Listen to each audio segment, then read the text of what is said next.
Good evening and welcome back guys. आज हम profit and loss को डिस्कस करेंगे। तो देखिए, प्रॉफिट एंड लॉस अर्थमेटिक का बहुत ही शानदार टॉपिक है और यहाँ से हर किसी एग्जाम में क्वेश्चंस तो पूछे जाएंगे ही, साथ में आपको फंसा भी सकते हैं अच्छे क्वेश्चंस जहाँ पर आप टाइम ज़्यादा ले सकते हैं। तो हम क्या करेंगे, सबसे पहले इसके बेसिक्स को सीखेंगे और बेसिक्स को इस तरीके से सीखेंगे क्योंकि हम बहुत बड़े जब क्वेश्चंस बनाएं तब भी हमें वो बेसिक्स काम आए। तो आज की जो क्लास होगी एकदम बेसिक्स को समझेंगे, इसके टर्म्स को समझेंगे, प्रॉफिट एंड लॉस में क्या क्या टर्म्स यूज होती है और जो बातें हैं हमें ध्यान में रखनी है बड़े क्वेश्चंस या छोटे क्वेश्चन या किसी भी प्रॉब्लम को सोल्व करने के लिए, उन सब बातों को आज डिस्कस कर लेंगे। कल से हम इस प्रॉफिट एंड लॉस के सिलेबस पर काम करेंगे, यानी टाइप वाइज क्वेश्चंस को सोल्व करना मैं आपको सिखाऊंगा। तो आज की ये जो क्लास है, पहली क्लास है प्रॉफिट एंड लॉस की, बहुत इंपॉर्टेंट क्लास है। आप इस क्लास को बिल्कुल जीरो से देखिए। अगर आपने पहली बार सीखना शुरू किया है प्रॉफिट एंड लॉस तो ये क्लास आपके लिए है। मतलब मैं ये समझ के क्लास कर रहा हूँ कि आपको प्रॉफिट एंड लॉस का बिल्कुल आज से सीखना शुरू किया है। तो देखिए, टर्म्स देखते हैं सबसे पहले हम प्रॉफिट एंड लॉस की, और टर्म्स क्या क्या होती हैं प्रॉफिट एंड लॉस की वो समझना आप यहाँ से। पहली टर्म हम समझते हैं कॉस्ट प्राइस। तो कॉस्ट प्राइस होगा क्या, इसका मतलब लागत मूल्य भी कह सकते हैं आप इसको इसको आप लागत मूल्य भी कह सकते हैं और इसको आप शॉर्ट में सीपी भी कह सकते हैं। लागत मूल्य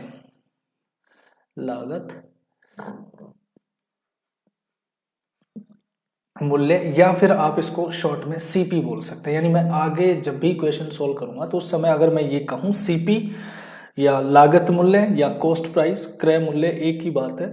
और ये होता क्या है क्रय मूल्य, ये बात भी हम समझेंगे, लेकिन सबसे पहले इस बात को इस टर्म को आप समझ लीजिए कि कॉस्ट प्राइस का मतलब कोई भी हम जब प्रोडक्ट बनाते हैं तो जो उसके प्रोडक्शन में लगा हुआ टोटल खर्चा होता है, ठीक है, उसको हम कॉस्ट प्राइस कहते हैं।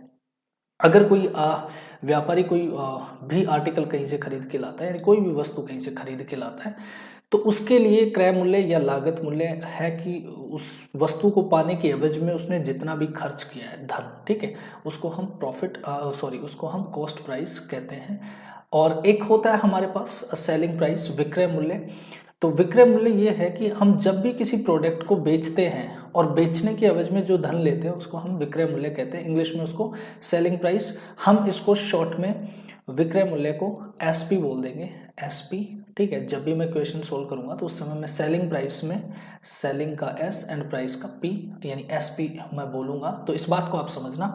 दो शब्द हमने समझ लिए हैं, पहला cost price and the other one is selling price. Cost price को सीपी बोल देंगे और सेलिंग प्राइस को हम एसपी बोलेंगे, यानी विक्रय मूल्य को हम एसपी बोलेंगे। इन बातों को समझते जाइए, ठीक है। तो पहले मैं इन टर्म्स को बता देता हूं कौन कौन सी टर्म्स है, फिर उसके बाद वन बाय वन हर एक टर्म को हम सीखेंगे आज, क्योंकि जैसा मैंने बोला है कि आपको कुछ भी नहीं आता प्रॉफिट एंड लॉस का और मैं बिल्कुल जीरो से स्टार्ट कर रहा हूं, तो इस बात को समझना बेहद जरूरी है।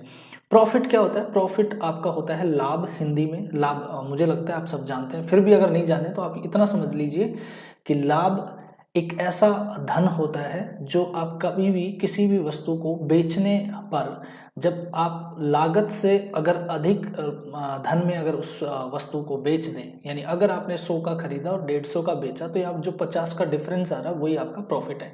यानी कम में खरीदा और ज्यादा में बेचा, उसी को हमने क्या कहते हैं?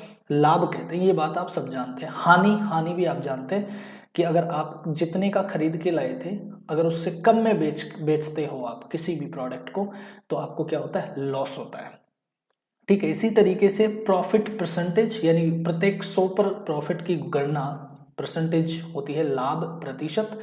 और दूसरा अगर अगली बात करें तो लॉस परसेंटेज भी हो सकता है, वही लॉस हो सकता है इन परसेंटेज, मतलब प्रत्येक 100 पर जो कैलकुलेशन होती है। तो देखिए यहाँ पर अपने पास थर्ड पर था प्रॉफिट, यानी यहाँ पर सीधा सीधा ऐसा है कि 10 रुपए का लाभ है या 50 का है या 1250 रुपए का लाभ है, ऐसा कुछ होगा। लेकिन यहाँ पर परसेंटेज होगा तो यहाँ पर हो सकता है 20% प्रॉफिट हो, 30% प्रॉफिट हो, 60% प्रॉफिट हो, इस तरीके की बात होगी। यानी यहाँ परसेंटेज में होगी, यहाँ पर अमाउंट में होगी। यहाँ पर अमाउंट में लॉस है, यहाँ पर परसेंटेज में लॉस है, ठीक है। इसी तरीके से नेक्स्ट अपने पास जो टर्म आती है वो आती है एमआरपी। एमआरपी को हम कह सकते हैं मैक्सिमम रिटेल प्राइस, ठीक है, अधिकतम खुदरा मूल्य या अंकित मूल्य। यानी किसी भी प्रोडक्ट के ऊपर ये होता है क्या, उस प्रोडक्ट के ऊपर ये अंकित होता है, यानी वहां पर लिखा होता है मैक्सिमम रिटेल प्राइस। इससे ज़्यादा कोई भी दुकानदार आपसे कोई भी वस्तु का चार्ज नहीं कर सकता, मतलब अधिकतम इतने रुपए में आप कोई भी वस्तु को खरीद सकते हैं। लेकिन अगर एमआरपी है, मैक्सिमम रिटेल प्राइस है, तो पक्की बात है वहाँ पे कोई ना कोई डिस्काउंट भी हो सकता है। जैसे मान लो इस मार्कर में या इस पेन का, मान लो इस पेन का एमआरपी लिखा हुआ है 300 रुपये, ठीक है। अब इस 300 एमआरपी लिखा हुआ है, अगर दुकान वाला मुझे ये वाला पेन अगर 250 रुपये में देता है, तो इसका मतलब मुझे क्या मिल गया, 50 रुपये का बट्टा, यानी छूट मिल गई है। तो बट्टे को हम डिस्काउंट भी कहते हैं, डिस्काउंट बट्टा, और इसी को हम छूट भी कहते हैं, ठीक है, इसी को हम छूट भी कहते हैं। तो ये हो गई आपकी डिस्काउंट या छूट या बट्टा, ठीक है। और नेक्स्ट हम चलते हैं डिस्काउंट परसेंटेज। अगर हम प्रत्येक 100 पर कैलकुलेशन करने लगे तो डिस्काउंट परसेंटेज होता है। तो इन जो 9 टर्म्स हम यूज करने वाले हैं इस प्रॉफिट एंड लॉस के चैप्टर में, ठीक है, इन सभी टर्म्स को हम 1 बाय 1 सीखते हैं। एक बार कैसे सीखेंगे, सबसे पहले हम सीखते हैं कॉस्ट प्राइस, क्रय मूल्य क्या होता है। तो क्रय मूल्य होता है क्या, पहले ये देखो, the price that it cost to make a product without a profit being added. एक ऐसा मूल्य, इसका मतलब ये है कि एक ऐसा मूल्य, the price that it cost to make a product, एक ऐसा मूल्य जो किसी भी प्रोडक्ट की को बनाने में उसकी लागत लगती हो, ठीक है। एक ऐसा मूल्य यानी एक ऐसी मूल्य, ठीक है, जो किसी भी प्रोडक्ट को बनाने में लगा हो, ठीक है, without a profit being added, उसमें कोई भी प्रॉफिट ऐड नहीं किया गया। ऐसे मान लो आपको कोई भी एक मार्कर बनाने में मान लो 80 रुपीज़ लग गए, ठीक है, ये क्या है 80 रुपीज़, ये प्रोडक्शन वैल्यू है, प्रोडक्शन प्राइस है, इसके मतलब ये मान लेता है प्रोडक्शन कॉस्ट है, ठीक है, यानी उत्पादन लागत है ये, ठीक, 80 रुपीज़। अब इसमें अगर आपको किसी और को देना हो ये वाला 80 रुपीज़ वाला, तो अगर आप इसको 80 में ही अगर आप सेल कर रहे हो, इसको 80 में ही सेल कर रहे हो, तो इसका मतलब आपने किस पर सेल किया है, आपने सेल किया है सेल एट या फिर आप लिख सकते हो सोल्ड एट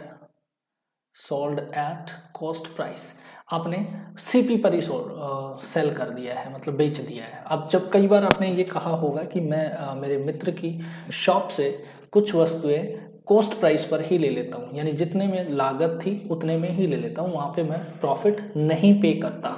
तो ये बात समझना, जहाँ प्रॉफिट ऐड नहीं है, मतलब सीधी बात यह है कि प्रॉफिट अभी तक ऐड नहीं किया है, इसका मतलब वो क्या है, कॉस्ट प्राइस है। और ये है क्या, अब इस बात को समझिए। इसमें कॉस्ट प्राइस में बेसिकली वो सभी बातें जुड़ी होती हैं जो यहाँ पर होनी चाहिए। जैसे मान लो, अब आपको मैं इस वाले एग्जाम्पल से समझाता हूँ कि Alfred buys an old scooter for ₹4700 and spends ₹800 on its repairs. If he sells the scooter for ₹5800 his gain is. अब देखिए, आपको ये कह रहा है कि अल्फ्रेड जो है यहाँ पर इतने रुपए में खरीदता है, ठीक है, उसने क्या किया, बाई यानी खरीदना, उसने कितने पर खरीदा, 4700 रुपीज में, and spends 800 rupees on its repair, और अभी उस पर खर्च कितना कर दिया, 800 रुपीज कर दिया, किस पर, रिपेयर यानी उसकी सुधार मरम्मत करने पर। जैसे मान लो ऐसे समझो कि आपने एक स्कूटर खरीदा था 4700 रुपए का, लेकिन वो चल नहीं रहा था सही से, यानी मतलब हो सकता है उसका टायर थोड़ा खराब था, आपने उसको रिपेयर करवा लिया 800 रुपये देकर।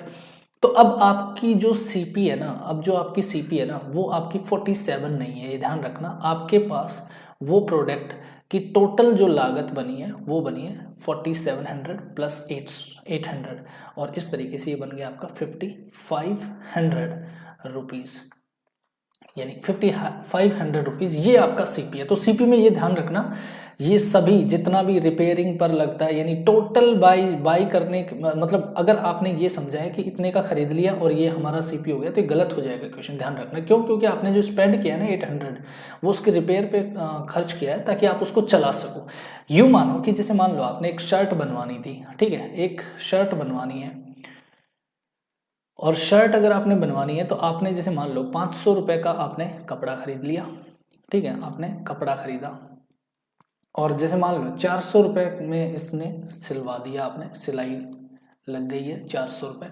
अब बताइए कि इस वाले प्रोडक्ट यानी इस शर्ट में टोटल आपको कितना सीपी, इस शर्ट का जो सीपी पड़ा होगा वो आपको 900। अब ये 900 में तैयार हुई है पूरी शर्ट, ठीक है। तो आप ये नहीं कह सकते कि एक शॉप से मैं 500 रुपये का कपड़ा लेके आ गया शर्ट का और आपका ये शर्ट बन चुका है। और अगर इस सिलाई के बाद भी अगर आपके घर तक डिलीवर करने में अगर 50 रुपये और लग जाते तो ये कितना हो जाता, फिर ये 950 हो जाता। तो ये वाली बात आप समझते रहना कि कॉस्ट प्राइस होता क्या है, ठीक है। तो कभी भी किसी भी क्वेश्चन में ऐसे जब भी क्वेश्चन आए कि आप जैसे मान लो Alfred buys an old scooter for ₹4700 and spends 800 rupees on its repair, if he sells the scooter for ₹5800 he gains इस टाइप के क्वेश्चन आए तो आप समझ लेना सीपी 5500 एंड एसपी दिया हुआ है। एसपी मतलब सेलिंग प्राइस, आप जानते हैं सेल्स द स्कूटर यानी बेचा, कितने में बेचा 5800। तो आप समझिए अगर इतने का बेच रहा है और इतने का खरीद रहा है तो अब यहाँ से आपके गेन परसेंटेज कितना आएगा 300 आ जाएगा, यानी यहाँ से आपको प्रॉफिट मिलने वाला है कितना 300 रुपए का। अब अगली बात करते हैं हम सेलिंग प्राइस। सेलिंग प्राइस आप जानते हैं विक्रय मूल्य होता है the price at which something is sold, एक ऐसा प्राइस जिस पर आपने बेचा है किसी सामान को, ठीक है। इतना करने के बाद आप नेक्स्ट वाली बात समझेंगे प्रॉफिट क्या होता है। तो प्रॉफिट होता है जब सेलिंग प्राइस ज्यादा हो, किससे, कॉस्ट प्राइस से। तो देखिए यहाँ पर है सेलिंग प्राइस विक्रय मूल्य is greater than cost price क्रय मूल्य। आप क्रय मूल्य से ज्यादा में अगर बेच पाते हो तो आपको होता है प्रॉफिट। तो इस केस में, इस कंडीशन में आप देखिए और यहाँ बताइए आपका गेन कितना है। आपने एक स्कूटर खरीदा है कितने में 4700 में, ठीक है। Alfred buys an old scooter for ₹4700, if he sells the scooter for ₹5800 he gains is. तो देखिए यहाँ पर जो प्रॉफिट होगा ना वो प्रॉफिट कितना है ये बताइए, एसपी माइनस सीपी यानी विक्रय मूल्य माइनस क्रय मूल्य। और विक्रय मूल्य कितना है आपका विक्रय मूल्य है 5800 माइनस 47 का आप खरीद के लाए थे और ये इस तरीके से आपके पास 1100 रुपीज का क्या बन गया, प्रॉफिट बन गया। चलिए लॉस को देख लो। लॉस होता है कॉस्ट प्राइस ज्यादा हो, ज्यादा का खरीदा और कम में बेच पाए, ठीक है, यानी विक्रय मूल्य कम है किससे, लागत मूल्य या क्रय मूल्य से, तो क्या होगा, हानि होगी। नेक्स्ट क्वेश्चन इसमें देखिए आप, Alfred buys an old scooter for ₹4700, if he sells the scooter for ₹4500 his loss is. अब देखिए यहाँ पर अल्फ्रेड ने कितने में खरीदा है, यहाँ पर अल्फ्रेड ने खरीदा है scooter for 4700 and sold at 4500। तो देखिए उसने बेचा कम में है, ठीक है। तो इस बार क्या हुआ है, इस बार उसको लॉस यानी हानि हुई है। और हानि कितनी हुई है ये देखिए। अब आप खुद को पता है ये बात कि अगर मेरा क्रय मूल्य ज्यादा है एंड विक्रय मूल्य कम है तो हानि हुई है, यानी क्रय मूल्य में से 4700 में से मैंने क्या घटाना है, जितने में हमने बेचा है, यानी आपने सीपी माइनस एसपी करना है और ये क्या आ जाएगा आपका लॉस आ जाएगा, ठीक है। तो इस बार लॉस कितने का हुआ है, 200 का लॉस हो गया है, ठीक है, 200 रुपीज का लॉस हुआ है। बेहद सिंपल बात थी, सिर्फ प्रॉफिट एंड लॉस समझाना मेरा काम था इससे। चलिए नेक्स्ट देखते हैं हम प्रॉफिट परसेंटेज क्या होता है। तो प्रॉफिट परसेंटेज होता क्या है कि आपने प्रॉफिट जब भी होगा ना कोई प्रॉफिट, वो हमेशा कॉस्ट प्राइस पर आप ज्ञात करेंगे, ठीक है। तो जब भी प्रॉफिट आप ले या लॉस ले, देखिए ये बात आप हमेशा याद रखें, प्रॉफिट या लॉस हमेशा सीपी पर कैलकुलेट होते हैं, यानी लागत मूल्य पर कैलकुलेट होंगे। अगर आप 100 से गुणा करेंगे तो परसेंटेज में चेंज हो जाएगा, ठीक है। यानी प्रॉफिट हो या लॉस कोई भी हो, ठीक है, जब भी आप प्रॉफिट या लॉस, देखिए अगर आपसे मैं ये पूछूं कि मान लो आपने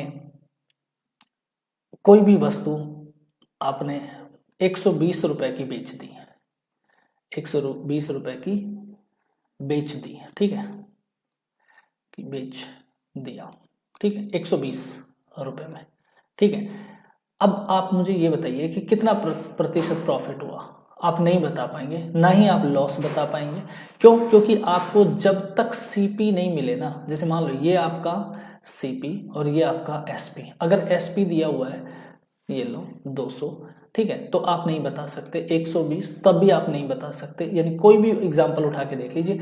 मान लो ये 150 रुपए की वस्तु है तो आप बता सकते हैं कि 150 की खरीदा और 200 की बेचा, यानी अब बता सकते हैं आप 50 का क्या है प्रॉफिट है, ठीक है। अब मान लो अगर यहाँ पर आप 150 की खरीद कर 120 की बेचते हैं तो यहाँ पर आप बता सकते हैं कि कितने 30 का लॉस है, ठीक है, लॉस है। तो ये बात समझना, जब भी प्रॉफिट परसेंटेज या लॉस परसेंटेज की कैलकुलेशन होगी वो हमेशा सीपी पर होगी, ये ध्यान रखना।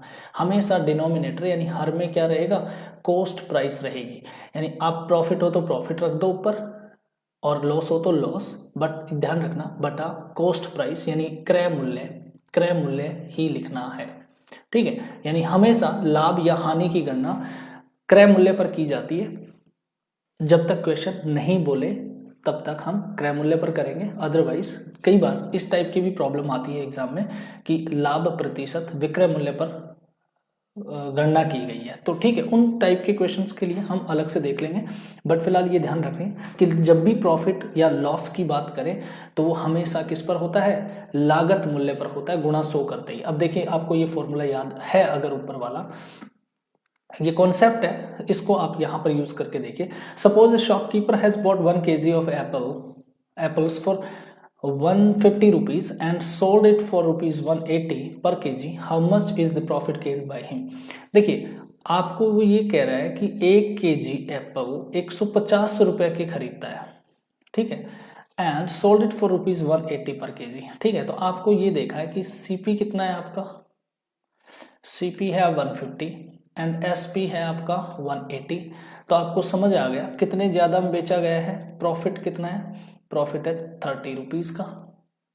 तो प्रॉफिट देखिए ये तो था प्रॉफिट, बट प्रॉफिट परसेंटेज कैसे ज्ञात करेंगे हम, प्रॉफिट परसेंटेज आप ऊपर वाले इस फॉर्मूले को लगाइए। प्रॉफिट कितने का 30, कितने पर 30, आपने लगाए थे अपनी जेब से 150 अगर आप खरीद के लाते हैं तो 30 रुपए आप बचाकर 180 रुपए में बेच पाते हैं, यानी 30 रुपए 150 पर मिल जाता है आपको। तो 100 पर कितना मिलता, देखिए ये 3 हो गया, ये 2 हो गया, 3 को इससे काटता हूं तो 10 हो गया, एंड ये 20% आपने क्या कमा लिया, प्रॉफिट कमा लिया।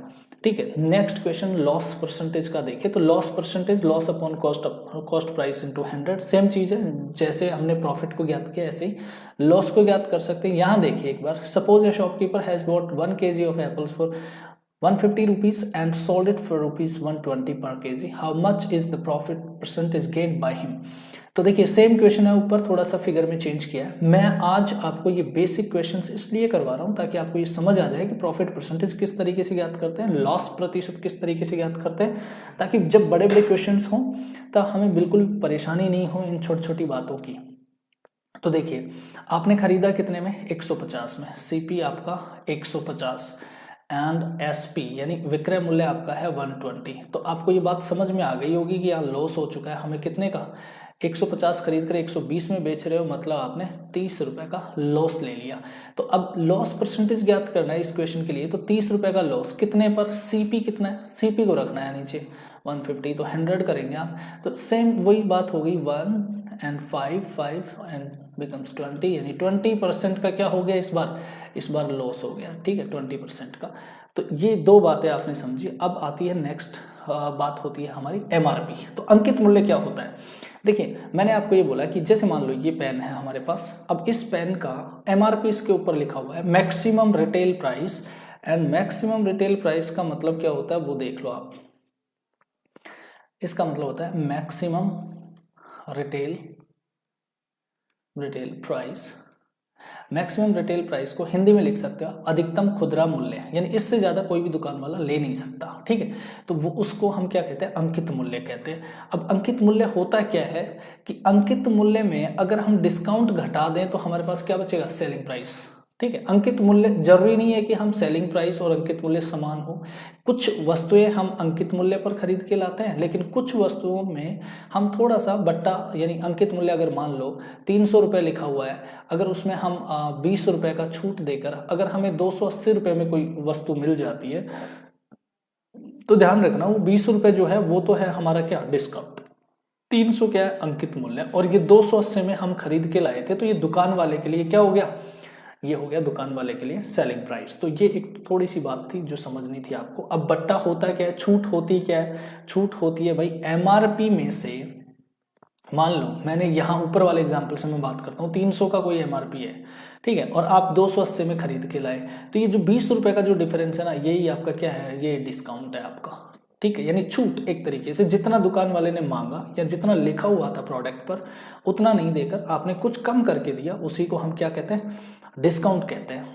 ठीक है, यहां तक मुझे लगता है आपको सब समझ आ रहा होगा। नेक्स्ट देखिए डिस्काउंट परसेंटेज क्या होगा, तो आपको ये ध्यान रहना चाहिए डिस्काउंट एक नेगेटिव टर्म होती है, और डिस्काउंट हमेशा किस पर मिलता है, डिस्काउंट मिलता है हमेशा एमआरपी पर। तो जब डिस्काउंट की मैं बात करूं तो वो एमआरपी पर मिलता है। अब इसको फाइंड मतलब इसको फाइंड करेंगे तो किस तरीके से करेंगे, हम करेंगे डिस्काउंट अपॉन एमआरपी। यानी आप समझ लेना डिस्काउंट प्रतिशत हमेशा एमआरपी पर ज्ञात होता है। तो डिस्काउंट ऊपर रखेंगे, नीचे रखेंगे क्या, एमआरपी। एंड अगर आप 100 कर देंगे तो गुणा 100 करने पर परसेंटेज में आ जाएगा, यानी प्रत्येक 100 की कैलकुलेशन हो जाएगी। तो डिस्काउंट परसेंटेज जो होता है वो होता है डिस्काउंट अपॉन एमआरपी इंटू 100। तो देखिए ये था आज की basic introduction of profit and loss chapter. तो मैं चाहता था कि आपको ये टर्म्स का ज्ञान हो जाए आज की इस क्लास में, ताकि कल से मैं इसके सिलेबस पर काम कर सकूं। एंड मुझे लगता है कि ये आपको काफ़ी हेल्प करेगा। और आज की क्लास में इतना ही है, कल हम मिलते हैं शुरू से। और कल तक के लिए टाटा बाय बाय, मिलते हैं कल फिर से।